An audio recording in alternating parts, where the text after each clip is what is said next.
La mission spirituelle selon le signe astrologique. 5e maison, le signe du Lion. Du 16 août au 15 septembre selon l'astrologie sidérale.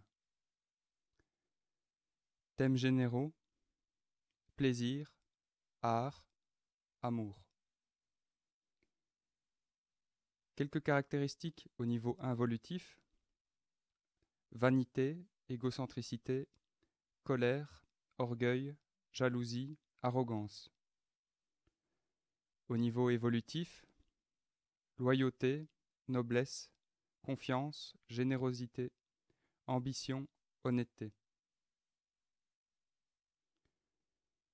Alors le signe du Lion est un signe masculin du feu fixe. Sa planète, le Soleil, et on le relie aux arcanes de tarot, l'Empereur, la Force et le Soleil. Mission: faire rayonner pleinement ses valeurs personnelles afin d'exprimer entièrement son être profond. Témoigner du nouvel ordre mondial qui doit venir, celui de l'esprit.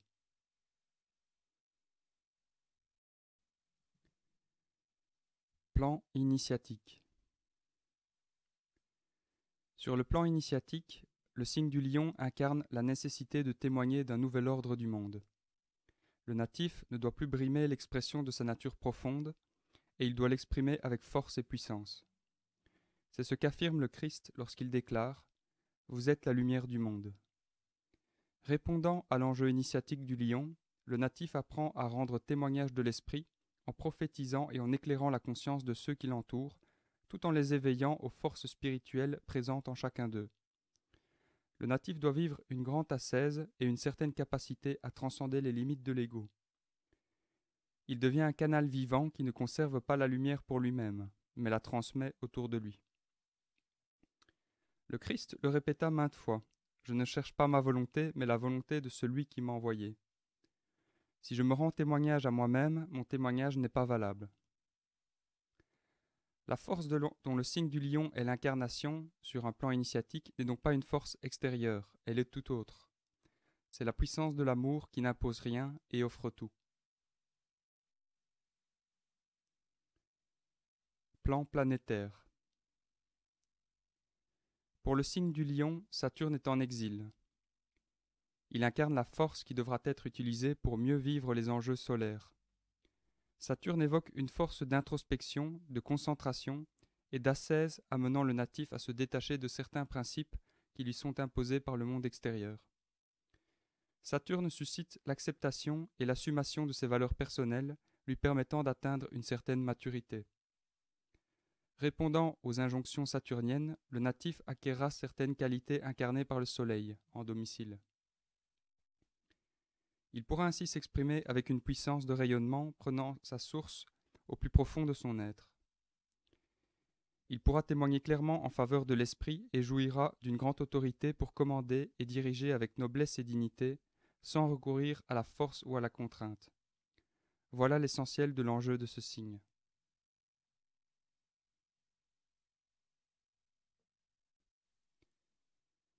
Le chemin spirituel de l'âme. Nœud nord en Lion, maison 5. L'âme s'incarne pour exprimer ses émotions et pour s'impliquer dans la relation aux autres.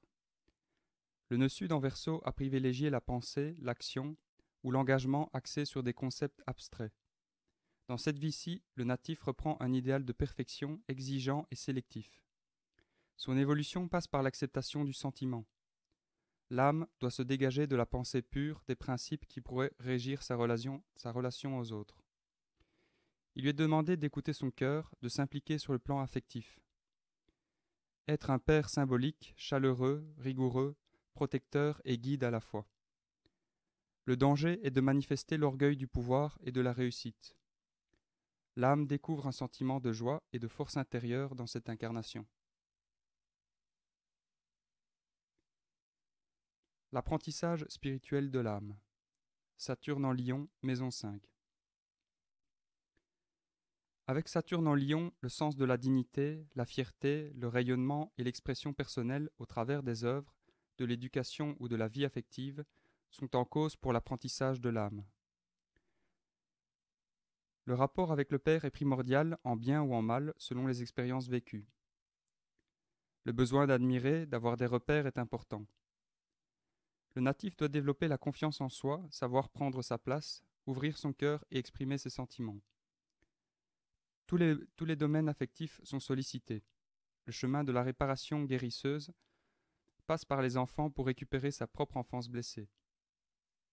Positivement, le natif a un besoin de participer, de s'exprimer.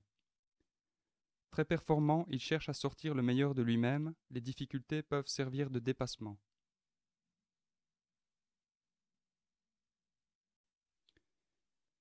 La loi cosmique à observer. Troisième loi, je suis miséricordieux. Le mot miséricorde vient du latin miserere, qui signifie avoir pitié, et de cor, cordis, qui signifie cœur. Il faut donc s'attendre à ce que le cœur occupe la place importante dans la pratique de cette loi, plus que la logique et l'esprit calculateur auquel la vie a habitué l'homme, bon gré mal gré. La miséricorde est une vertu qui porte à la compassion envers les misères d'autrui et qui mène à les soulager. La miséricorde est un sentiment qui n'approuve pas le mal, mais qui pardonne tout. Le pardon doit être inconditionnel, sans limite. Il existe 3 degrés dans le pardon. Un acte normal d'humain, un acte hautement spirituel et un acte divin. Pour être parfaite, la miséricorde doit atteindre ce dernier degré. Loi observée. Observer la 3e loi entraîne un cœur en santé. L'optimisme règne. La personne s'exprime bien et retrouve la liberté. Loi violée. Violer la 3e loi rend l'homme malade, haineux, pessimiste et las de vivre. Le cœur est attaqué.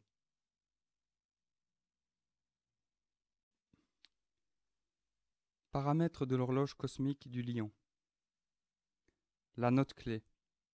La vibration dominante de votre personnalité. Je peux.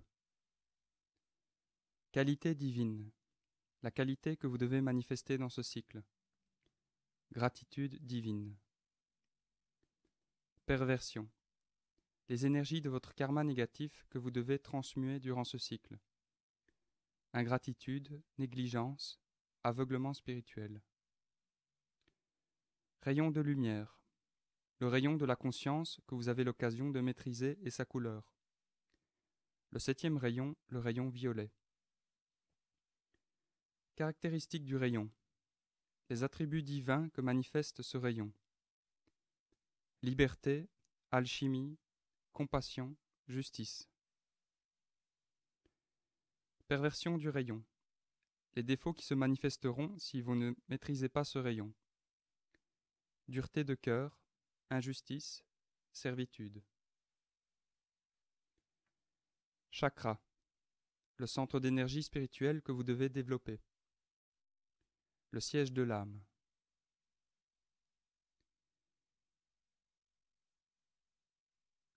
Parties du corps, donc les parties du corps les plus vulnérables, le cœur, l'épine dorsale.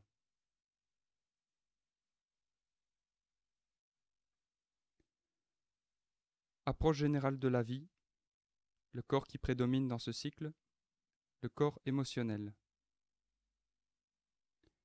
Élément, l'élément de la nature que vous devez maîtriser, le feu. Cadeau, le cadeau de l'esprit que vous manifesterez lorsque vous maîtriserez le rayon. Prophétie, miracle.